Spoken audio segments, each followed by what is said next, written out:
Hi everyone. Let us start, shall we? My name is Valen. I'm your host today. Nice to meet you guys. I would like to introduce our speaker today, Miss Gabby. She is a representative from Army Medical Union. She's a licensed physician in the Philippines, and she is also head of administrator of BTS Army Medical Union. It is actually a tutor organization made up of Army in the fields of medical and science. So if you guys are interested, you guys can go check out the Twitter page or like any page to have. Okay. Miss Gabby. Hi, can you hear me? Hi. Okay, so thank you, Valen, for the introduction.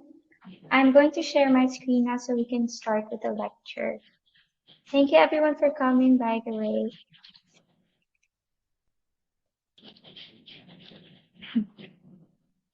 Okay, just a moment.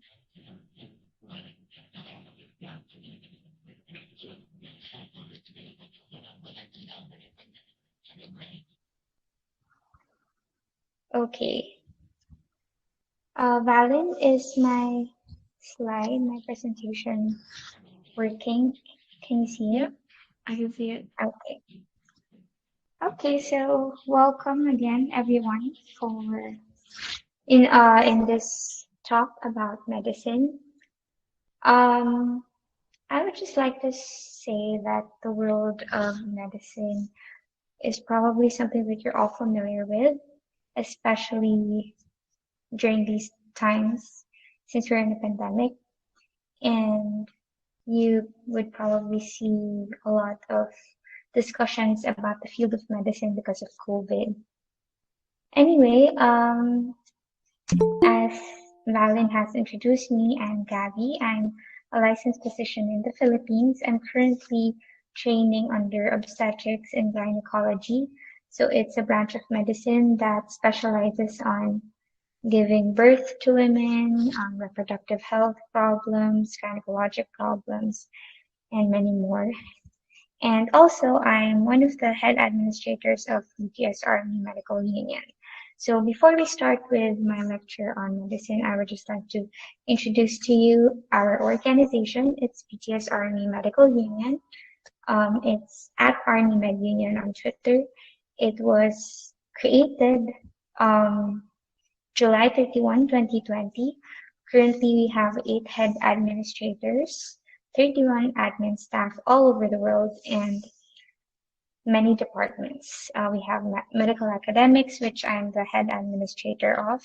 We have healthcare providers, where licensed physicians are. We have the nursing department, sciences, pharmacy, veterinary, physical therapy, and rehabilitation. So before, we also handled the deaf and hard of hearing department, but they already made their own page so that they can focus on posting content for deaf army around the world.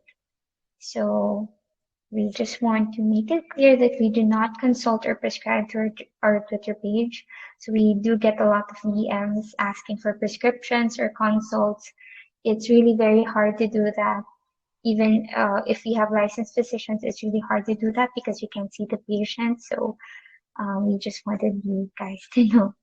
Anyway, as I've said, you probably have been exposed to a lot of medical dramas. Since we're all here as part of Army Academy, which is an organization that was made by Army, who are obviously very into BTS, you must be, or some of you must be, a bit interested in Korean culture as well. So you probably know Korean dramas with the theme of medicine. So there are a lot of dramas depicting the medical field. So we have Descendants of the Sun, we have Good Doctor, we have Doctor Romantic, and if you have been watching Netflix recently, we have Hospital Playlist. So we have the Five Doctors of Yulje. And these dramas would really show you the lives of medical doctors, of physicians in the hospital. Although it's, of course, a bit dramatic, but some of the points that they use for content really do get the message across. And for some, especially at your level, for students who are aspiring to become future doctors, this would probably be your expectation for what medicine would probably look like. However, we also see medicine right now, especially right now in the COVID times, we see medicine in the news, in social media because of COVID. So the frontliners are really at the forefront of every news about COVID because they're in the front lines battling this invisible enemy. So we have nurses and physicians who are at the hospitals extending their duties for them to be able to help patients who are suffering from COVID. So we see them in this gear, and they are called our modern day heroes. And again, this also establishes a certain expectation of what kind of work you would be able to do once you aspire to become a doctor. So, this is probably everyone's expectations and everyone's idea of how to become a doctor. But the reality is really a lot of studying. Lots and lots and lots and lots of studying. So before you can save lives, before you can be a frontliner, before you can actually treat patients, you obviously have to know how to do those things. You need to know how to save someone's life. You need to know how to use the best management for the patient. And you can only know those things if you really put work into studying. So obviously, medicine is a very, very big responsibility. In the future, you're going to handle someone else's life. It's life that we're talking about, so it's kind of a big deal. So you have to really. I'm sorry if the ambulance is bothering me. Anyway, if you're if you're going to put in the work while you are in medical school, then that would really come in handy when you become a licensed physician in the future. So the first few years of your medicine life would be either your pre-medical college or your medical school. So it depends actually. Some of you or most of you are in high school about to graduate, choosing a course for college, and you're all from different countries, and different countries have different protocols or different requirements for medical school. So some institutions or some countries would require that someone would get a pre-medical college degree. So some would go into biology, others would have to go to pharmacy. I know people who went into pharmacy or other degrees that are considered pre-medical degree. In some countries, I think they have incorporated the college degree with medical school. So it's kind of a straight program from high school. You're already part of a medical institution. But obviously, it depends on the country again. So if you're trying to get into a medical school in your country, I suggest that you ask medical students how they were able to get in, what were the requirements. But obviously, everyone has to go into medical school in order to become a licensed physician. So medical school is usually 4 to 5 years. In most countries, they're 4 to 5 years, and that includes your clinical clerkship or hospital placements or internship, whatever you call it in your country. It's basically probably in your third or fourth year where you will be able to get exposure in the hospital. You'll do rounds, you'll do conferences with physicians, but again, before you get into that phase of becoming a doctor, you have to go through the first 3 years of medical school, first 3 to 4 years, and that is just purely studying. You have to study in your first year, in your second year, in your third year. Actually, medicine is a lifetime, it's a lifelong session of studying. So you never really stop learning because medicine advances. You need to keep up with the times. Like right now, COVID was, we don't know COVID in 2019. So it's different now. Doctors need to catch up in order to battle this invisible enemy. And when you graduate from medical school, you get to become a licensed physician after, it depends again on your country. So there are certifying exams, licensure exams, or board exams that will be able to give you the license that you need as a physician. And then after becoming a licensed physician, that's when you get to explore the different specialties in medicine. So for someone like me, I went into OBGYN or obstetrics and gynecology. Other can go into surgery, orthopedics, pediatrics. It depends on the kind of doctor that you want to be. Others don't really specialize. They go into research, go into the academe. Others become part of community, they're community doctors, family physicians. So it really depends on you, but there's endless possibilities for a licensed physician. So basically, we will all be licensed physicians at some point. It's just that we branch out into different specialties and possibilities after that.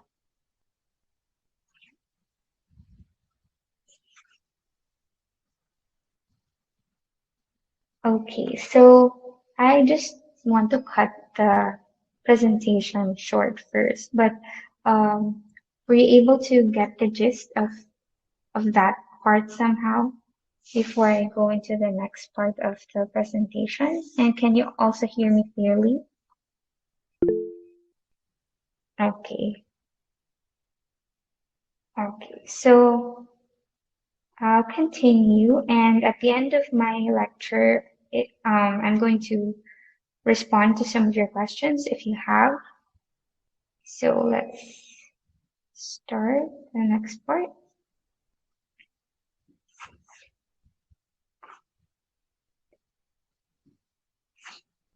Okay. So some requirements, obviously this isn't a requirement for all countries because you are a global audience. So they're not really applicable to all, but they're probably applicable to most, or some variation of it is applicable to your country. But basically, these are the requirements for going into medical school.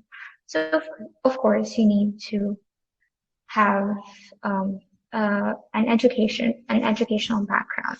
So like I've said, some countries would usually have a straight program. From after high school, you get to go into a medical institution, and that combines it with a degree. I think they have that in some countries. In most countries, though, there is a pre-medical college requirement. You have to go to 4 years of college. Some would choose pre-medical track, and then they get into medical school after that. So it's 4 years of college and then 4 years of medical school. But education is not everything. They would definitely look into your general weighted average, but it's not everything. So you have to also develop a very holistic approach to your application, because the people who will approve your application for medical school will not only look into your education, they will also look into how you were as a person when you were in high school or college before entering medical school. So you have to expand the stuff that you can do. So for example, you've immersed in extracurriculars, especially those who joined student organizations. They were able to develop leadership skills. So that's a very good, um, it's a very good edge when you want to become, or when you want to apply into medical school. And other extracurriculars that you think would be able to help or push you a little for them to be able to accept you for medical school. Other requirement that is possibly needed or would able to give you an advantage would be letters of recommendation, because it would mean that someone, probably a teacher in high school or a mentor that you had, someone was able to see your potential and recommends you to to your college or medical school of choice. So it's important not to burn bridges. It's important to actually make connections, establish meaningful connections that could help you gain an advantage for medical school. Secondary applications are usually for international medical graduates who want to apply medical school in another country where they did not do their college or their high school years. So secondary application would usually be like USMLE, if you know USMLE or PLAB. So some of those are required for international medical graduates. And then GPA, like I said, I guess it's part of the education, but GPA is also something that's looked into by those who approve applications for medical school. It basically gives a good um, it's a good background for someone who can manage their time well, who are able to have good grades. But like I said, it's not fault. If you weren't able to do your best in high school, you can actually um, try to use these other requirements to your advantage and make it make it seem like these are your strengths, even though you weren't able to have a really good GPA in high school. That's okay. MCAT is actually an exam that I'm not sure if high school or college students take, but it's basically an exam that you have to take before medical school in order to gauge a certain assessment on how you compare yourself to others in your batch.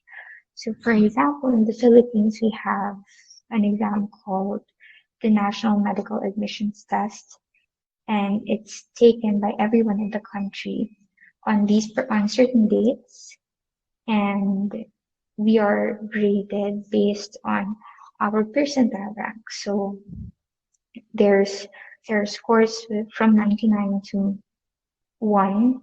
So we're graded as such, and it's used as a requirement before we get into medical schools, because some medical schools would require that we get 90 plus or 95 plus before they admit us to their college. And then for the interview, this is actually something that you can practice, something that you can twist to make it your advantage. You have to really present yourself as someone who really wants to be in medical school. And it's very important to develop interview skills as early as high school, because there would be a lot of points in your life where interviews matter. So you have to develop a kind of confidence in answering questions in interviews, sureness in your answers, in your personality, in your choices, because those are the things that interviewers really look for: how well you present yourself, how well you know yourself, and how much you want the job that you're applying for. So for this case, medical school, how much you want to become a doctor. And like I said, there would be a lot of studying for medical school. These are some of the subjects that they take.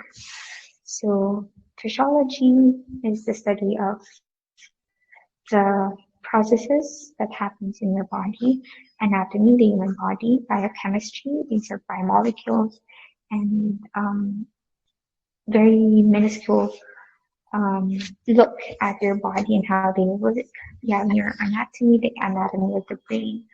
Pharmacology, study of the drugs and medications that are used in medicine. Pathology, study of everything that's wrong in your body. So a lot of it would be looking into microscope for cells, tumors, microbiology and parasitology. COVID is a very good example. You study viruses in microbiology. You study bacteria, parasites. Pediatrics focuses on children. Internal medicine. This second column is actually the clinicals.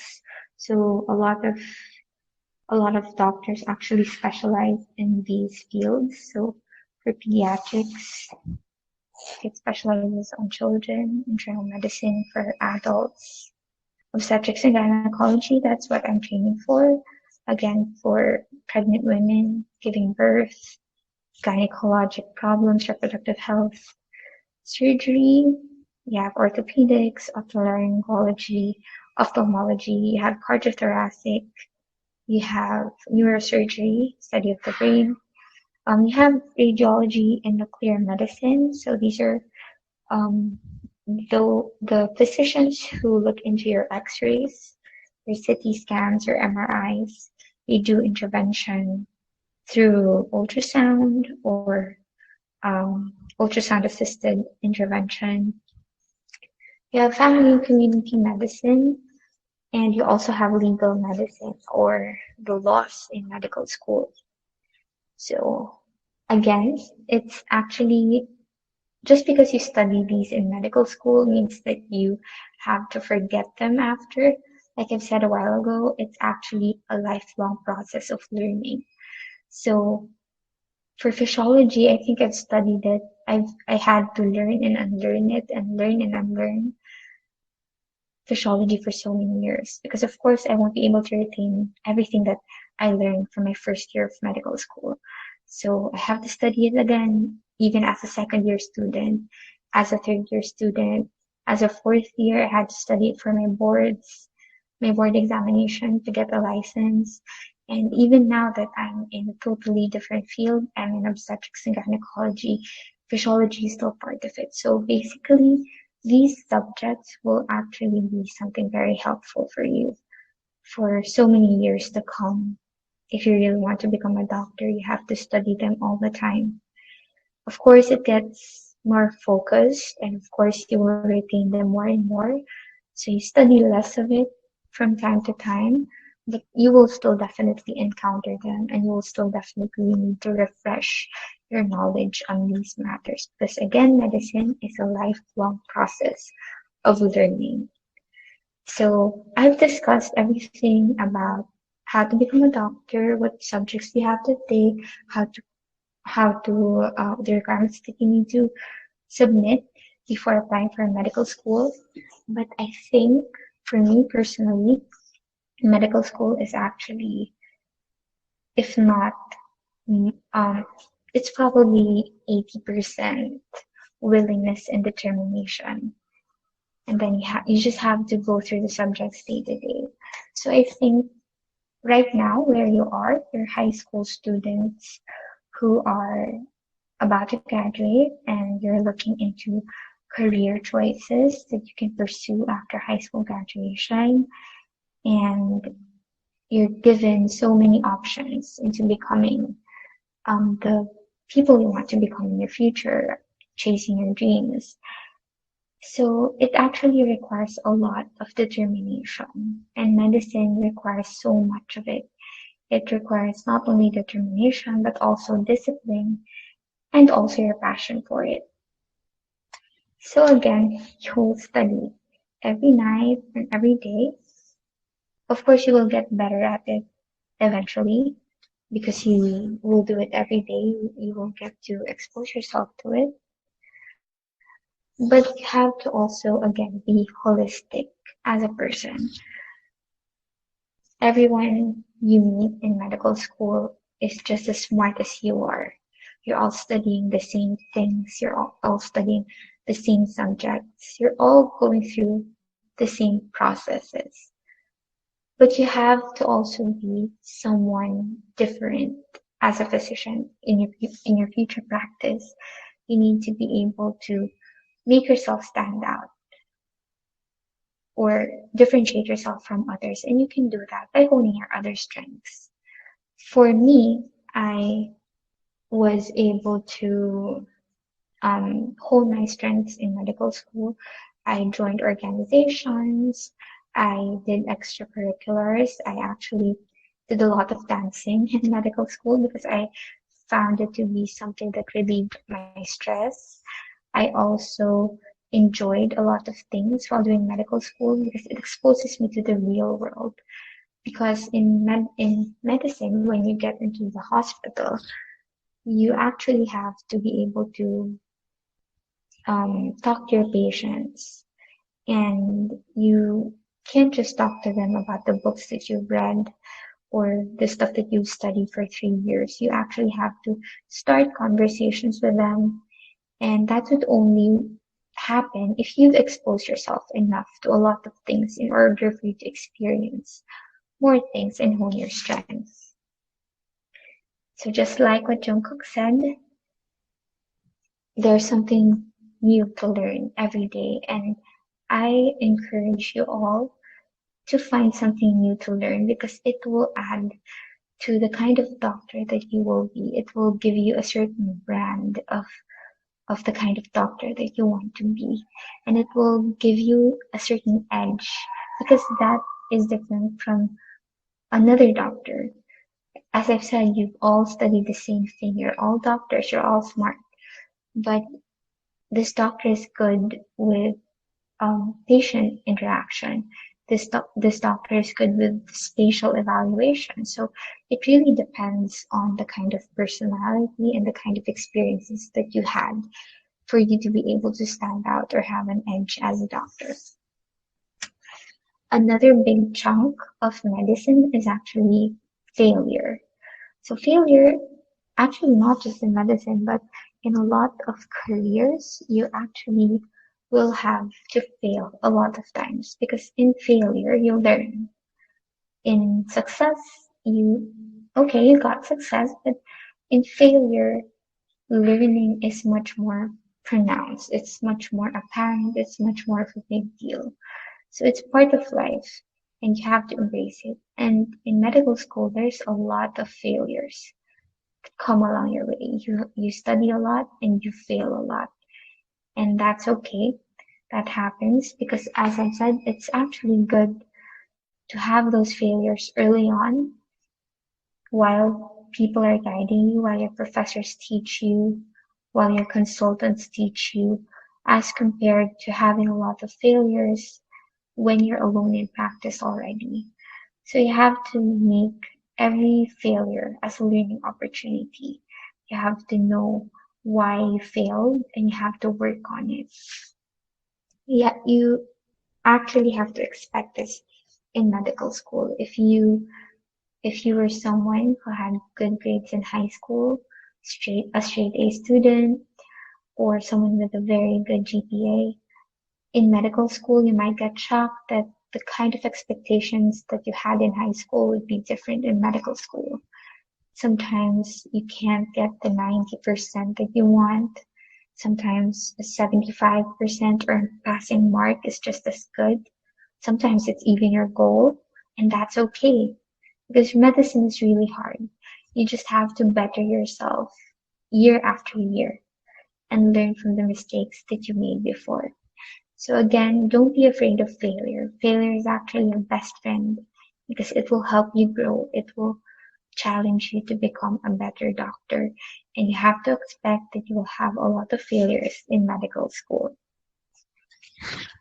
So what PT had said, I may fall down and get hurt, but I still run endlessly towards my dream.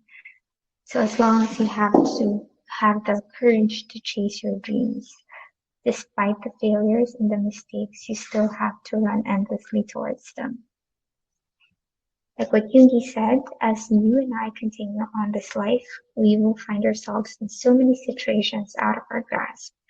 The only thing that we can control is ourselves. Get your hands on the changes you can make because your possibilities are limitless.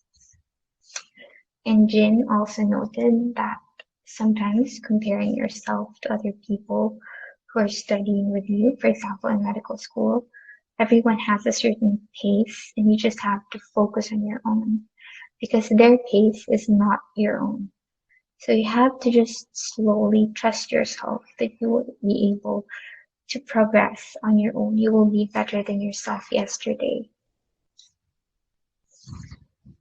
And of course, you have to fight for your dreams. So the lyrics of So Far Away is actually very special to me because it actually describes how you are as a medical school graduate. Your beginnings will seem humble because you're just someone who is very clueless and just starting out the life of medicine. But your endings and your future will be prosperous. You will find yourself in a spot where everything that you worked hard for will finally pay off. And that is very, very important to me. So you should never give up on a dream that you've been chasing almost all your life. Because again, it's worth it in the end. So again, you just have to study and study. And eventually, you'll finally reach the first day that a patient will smile back at you because you helped them to recover from their illness. The first time that you will be able to hear a baby's heartbeat from an ultrasound. The first time that you will hear a baby cry, a baby's first cry. The first time that you will be part of a group of physicians that will call you doctor, that will allow you to be part of the team who manages a patient. And the first time that you will save a life. You will all remember those first times and you will tell yourself that it's been worth it, that it's been a very fruitful journey, that the years and years of studying is now starting to pay off. And again, it will not be just the first time, it will be endless times of experiencing those things. So remember, you are the leader of your own life. You just have to give determination to yourself, encourage yourself that you can do it and you got it. And like what Namjoon said before, at first there might be people who will doubt you. Sometimes the first person who will even do that would be yourself because you have a lot of expectations from yourself. You will go through a lot of frustrations. But like me, I'm now training as an OBGYN, and I could tell myself, my first year medical school self, that as long as you put the work and as long as you show up every day and you start and you don't give up on your dream, it will also pay off in the end. So right now I'm still in the middle of my life as a doctor. I'm still training, but I can say that I have grown so much from the person that I was back in my first day in medical school.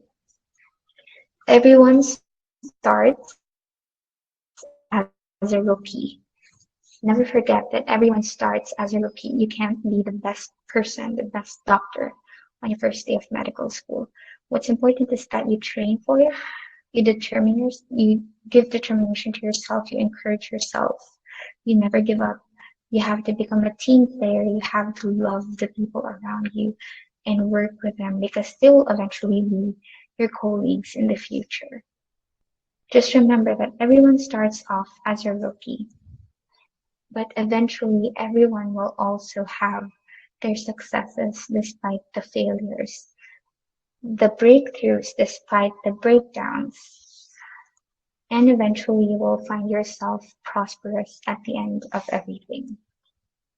But again, it all starts with your day one, and that day one is the very moment that you tell yourself that I want to be a doctor and that you start doing something about it.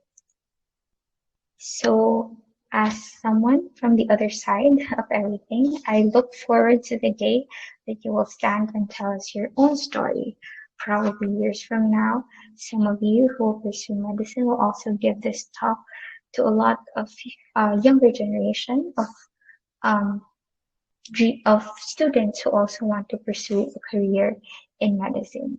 So from the BTS Army Medical Union, see you on the other side, and we're so excited for you to be able to choosing your careers, and hopefully you give medicine a chance because it's a very fulfilling profession, and it's also a very, very incredible profession to have. So do you have any questions?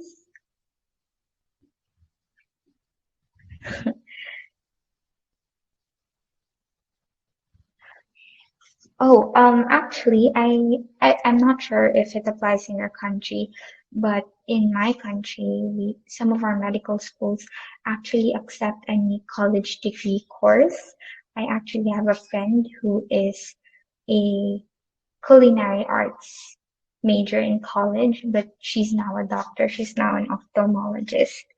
So it really depends on you. Actually, it actually makes a certain edge or a certain advantage if you're someone with a different background. I also have a batchmate who is an economics graduate, and then she's now a general physician. So it really depends on your school if they will, yeah, it depends on the institution that you want. Just Gia. I don't know if we can link it. Sorry. Valine, hello. Is it okay if I send you the PowerPoint presentation and then just post it somewhere? I guess. Yeah, sure. Okay. Just Gia also. Actually, my college degree is behavioral sciences, so it's it's psychology in my country. So we're basically have the same course, and I was still able to pursue medicine. Again, it really depends on your country. So some countries or some medical institutions allow any kind of degree as long as you have a bachelor's degree, and they usually allow them, or for some they require arts major to pursue a few units or a few sessions of science courses before they can apply to their medical school. But it's best to ask your institution of choice for medicine so that you know how to prepare for it. Alex, my current specialty is obstetrics and gynecology. So I'm currently in my first year of training, and it's actually 4 years before I graduate from the program, and eventually I can be a consultant after that.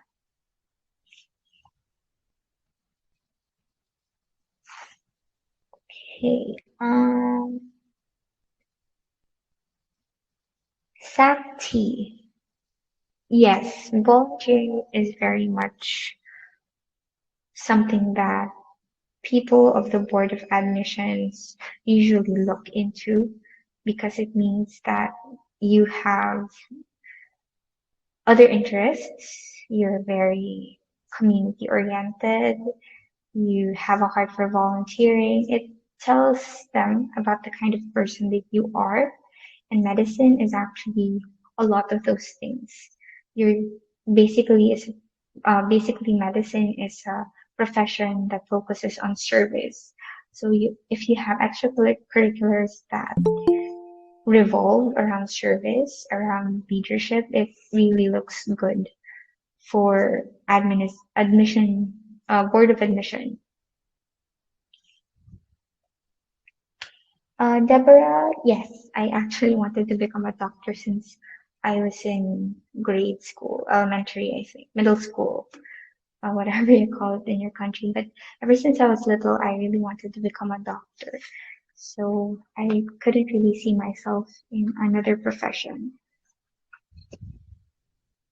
Ali, we have a licensed physician from the UK. We have one administrator from the UK, and you can give us a direct message to ask for anything. If you want to talk to a certain admin, you can go ahead and message our page. It's at Army Med Union.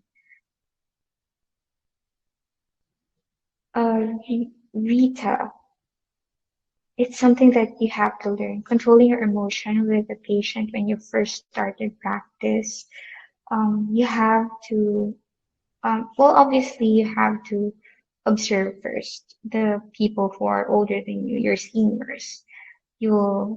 Nobody will throw you on your first day of hospital duty in front of a patient on your own. So you are accompanied by your seniors for you to be able to observe them and learn from them. And then you get their good practices and you apply it when you first encounter your patient on your own. But of course, you have to just remember to be a good person. I think that's a very good starting point. Your aim is to lessen the patient's anxiety if they are anxious, and to deliver good or bad news in a way that they will not be offended.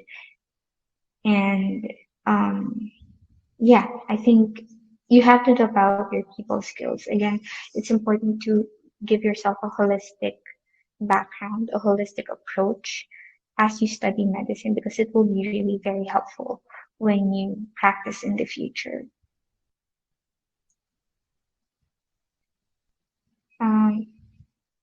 Okay. Freya Ann. It's okay.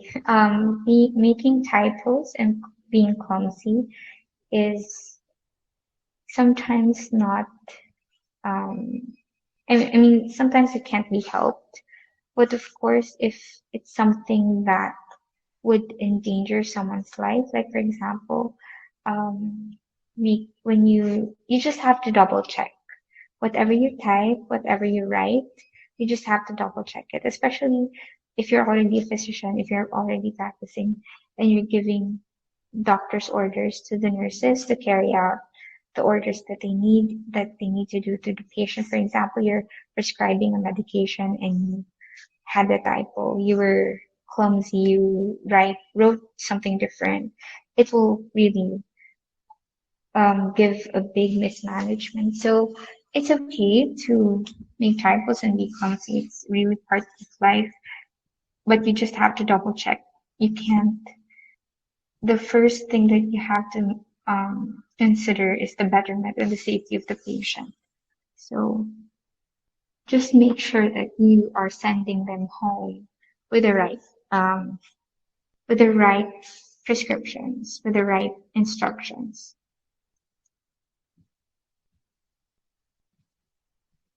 Dechen, you asked what advice to give a person who wants to take up medicine but isn't quite sure of it. I guess you can try, or if it's possible in your country, you can ask for someone to expose you to a kind of environment where you will get experience in the hospital or at least patient setting. Um, but I guess it's really, you will really experience it when you're in medical school. Some people, I have a lot of batchmates who had to quit midway because they realized that medicine really isn't for them. Um, well, it really depends on the kind of person who's interested. Some would have to go into medical school half-hearted, but eventually they realize along the way that they really want this. They want this kind of environment. So it depends on you. Um, but definitely, if you want to go into medical school, you have to prepare yourself for those that I said, like failures and losing a lot of sleep, overstudying. So those are expectations. Those are basic things in medicine that you will experience. So if those things discourage you, maybe you should have to consider it more if you really want to pursue medicine.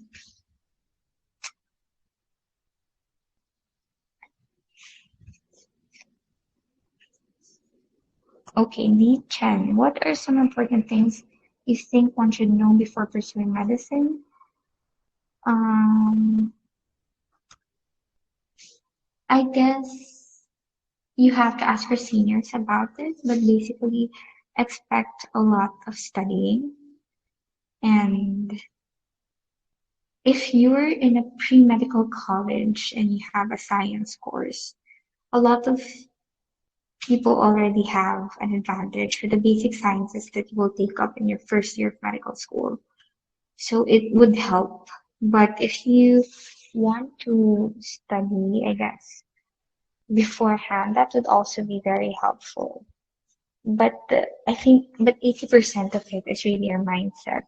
Again, I have batchmates whose college degree was actually culinary arts or economics. They just had the right mindset. They just said to themselves that they really wanted medical school, they really wanted to study medicine. You will eventually catch up with everyone and you will eventually learn how to make the difficult road easier for yourself. It will come in time. You just have to trust that you will learn the process. You just have to trust the process.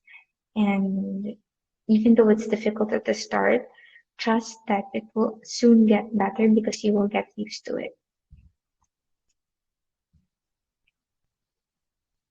Okay, Shita Kotla. Um, I heard that it's required to stand for long hours. And how do you recommend to improve physical stamina and mental fitness? Definitely working out, exercising is very important. I make sure that I exercise at least 30 minutes a day because for my profession, I'm a first year obstetrics and gynecology resident. It actually requires a lot of standing inside the OR when we have surgeries. Um, I only get to sit down for like 10 times a day for the whole day for like 24 hours. So you have to have a good body to trust. So make sure that you can work out or exercise and eat the right kind of food when you have time. But if you really want help from something else, I use compression stockings actually, so it prevents my legs to have varicose veins. So that's just a tip that I can share with you because I've been using compression stockings for quite some time because it really medicine actually requires you to do a lot of standing. For studying, tips for studying. It's a question from Ali. Um, we are actually, a lot of us are have different learning styles. You may not know yours yet, but eventually medicine is actually a good um, challenge for you, or a good way for you to test the kind of studying habit and the studying style that you have. So for me, I think it took me 6 months before I realized that uh, I use flashcards, and I, if you know Anki, I used Anki a lot. And when I explain to another person the stuff that I learned, it gives me retention. But for some other people, it depends on their learning style. Some of them are actually good with just memorizing quietly with their highlighted notes. It really depends. So my studying tip is just to know yourself, the kind of studying pattern that you want. So if you're someone organized, if you think an organized environment is for you, then you stick with that.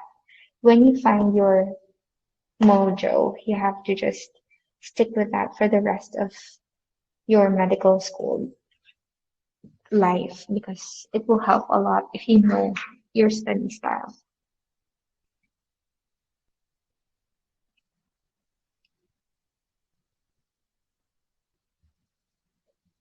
Janavi Pandey. People say medical students aren't good in physics. How would you suggest to improve it, because NET requires PCB? So I guess it's your exam, and you need physics. Actually, MCAT and a lot of medical admission exams have physics as part of their subjects to cover, because it's a basic high school subject. So everyone needs, and it's a science course. So of course it will be asked in your exams, but truthfully, I'm not very good at physics as well. I'm just um, enthusiastic about it. Like, I'm very interested in a lot of physics, like theory, relativity and stuff, but I didn't really get to use it that much on medicine, like the laws of Newton, thermodynamics, like that. I don't really know if I was able to apply them at some point, but they're definitely needed for your medical admission exam. So you just have to study it. You just have to stick with it for a while, a little while. And when you get into medical school, you can just be like me, who just enjoys reading about it, but not really studying it. So if that if that helps you, you just have to really study it, because it's a requirement for the exam. But okay. Ali, for procrastinating, you really have to train yourself to not procrastinate. Again, like I've said, medical school is a good training for the kind of study study lifestyle that you want. But definitely cramming is, although personally I've also crammed so many times in my medical school, but it's really not a good foundation to have, especially when you're practicing. Like, cramming or procrastinating can help you pass an exam overnight, but you will still need that information. So basically, just go through what you're studying for. So you're not just studying for an exam. You're studying this information because it's needed for you to save a person's life someday. So if you think about that, maybe the studying will be easier for you. Okay, Janali, do we need to write a resume yourself? Yes, because resumes or curriculum vitae is actually a way for you to present yourself to the admitting committee, and it's a way for them to get to know you prior to the interview. So definitely you need to write a resume yourselves. If you don't know how, you can ask your professors or your teachers in high school to help you out with your resume, so that you have an idea of what to do. Okay, Ali, good luck with your biology revision. Soon, yes, medical school is actually good for reader write learners because again it really depends on your study style actually. If writing what you read helps you retain your memory more than it's good, it actually helps you remember stuff more. Alex, is there a time where are you just tired of studying? Yes, of course. Almost every night of medical school. I'm just tired of studying, but again, I just tell myself that I'm studying because someday I will save a patient's life with the information that I'm studying right now. So that served as my motivation for me to just push through the night and study. But I take breaks, of course. A lot of medical school nights were actually saved by BTS. I just study with their music, I listen to their music, and get inspired by their lyrics. So it really helps to have interests other than medical school because, again, medical school will burn you out and will suck the life out of you. But you have to keep the fire burning. And sometimes you get to do that with your other interests. So for me, and probably for you, because we're all here as Army, it's BTS. So you just have to find something that would inspire you to go forward.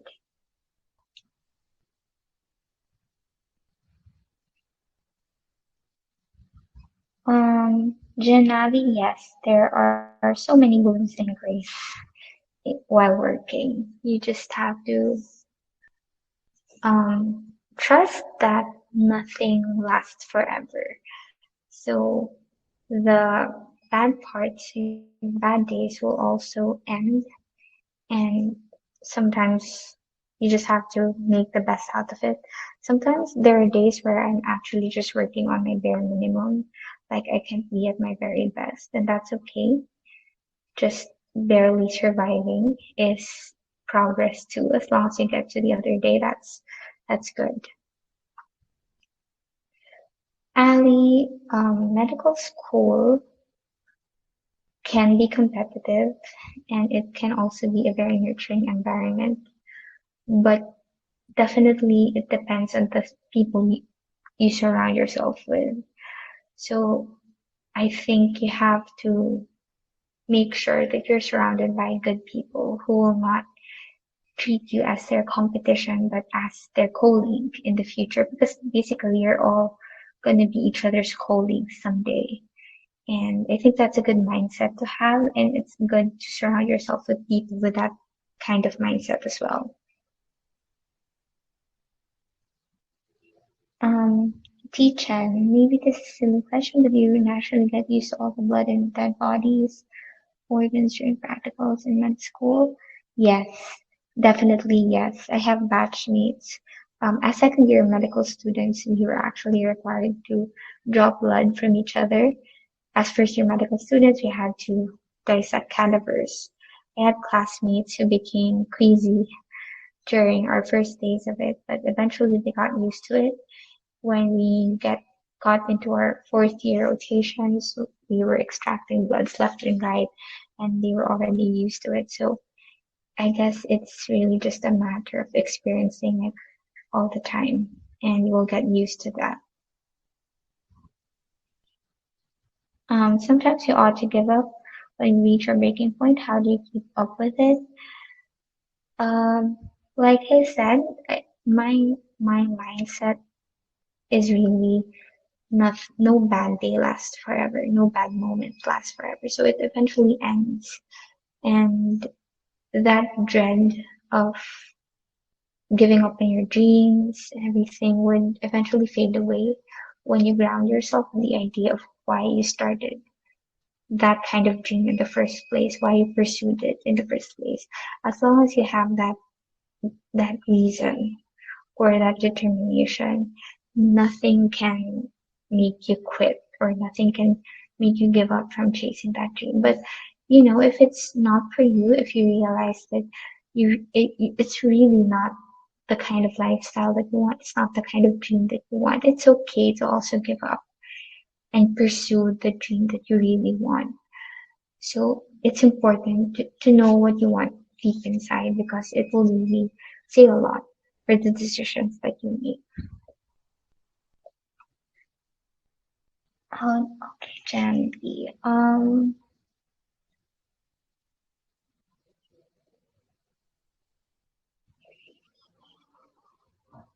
Okay, I think this is gonna be the last question that I'll answer. It's Freya Ann's question. Are the teachers really hard on you in medical schools? Uh, they definitely, you will encounter teachers and professors and consultants who are going to be more unreasonable than the others, or they're going to be very strict, and um, definitely you will encounter teachers that will be hard on you in medical school, because every institution has that kind of professor or teacher. But you have to learn how to choose your battles. You have to power through everything that they will tell you, and eventually just say to yourself that in the future, when you reach their position and you're now on the other end of the line, just promise that you won't be the kind of teacher or mentor that they were to you. So be kinder, be more open, be more accepting, because right now, especially in our batch, we're trying to get rid of the culture in medicine where it's all about hierarchy and seniority. So in our generation, we really want more of a harmonious relationship between everyone, regardless of their seniority. Because I think that's a better way to work in an environment as hard as medicine, because it's already hard. And medicine itself is hard. So the least people could do is really be kind to one another.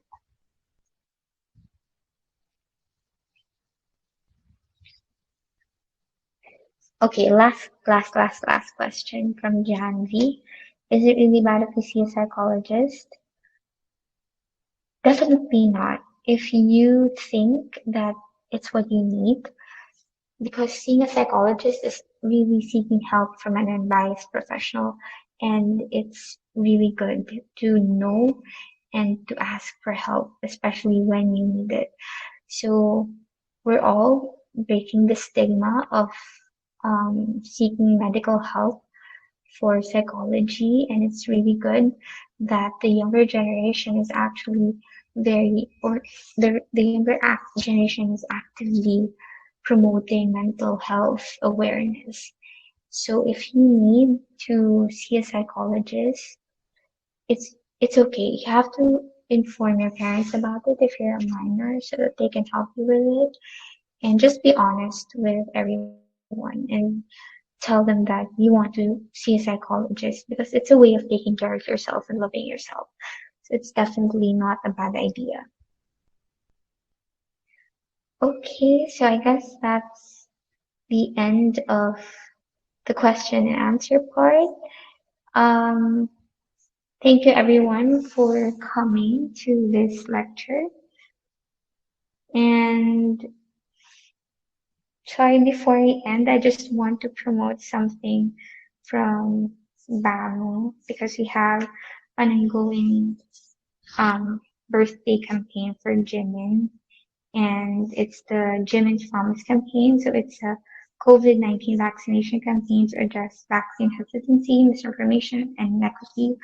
So if you go to our page, we have a campaign there. It's our pinned tweet, and you can post your photos of being vaccinated against COVID-19 so that others can be encouraged to get vaccinated as well. And this is also our vaccinaid.org fundraiser. It goes directly to UNICEF, and we're helping deliver 2 billion COVID-19 vaccines to other parts of the world that have shortages of vaccines. So that's it. Thank you very much for spending your time with me, depending on your time zone, whether it's morning, afternoon, or night. Thank you very much for spending the hour with me and listening to my talk about medicine. I hope this inspired you to pursue a career in medicine as a medical professional. And I hope that someday you will also be delivering this speech, this lecture to younger generations. And that's it. I wish you all good luck. See you on the other side. And I hope that you all stay safe and please, please, please protect yourself from the pandemic.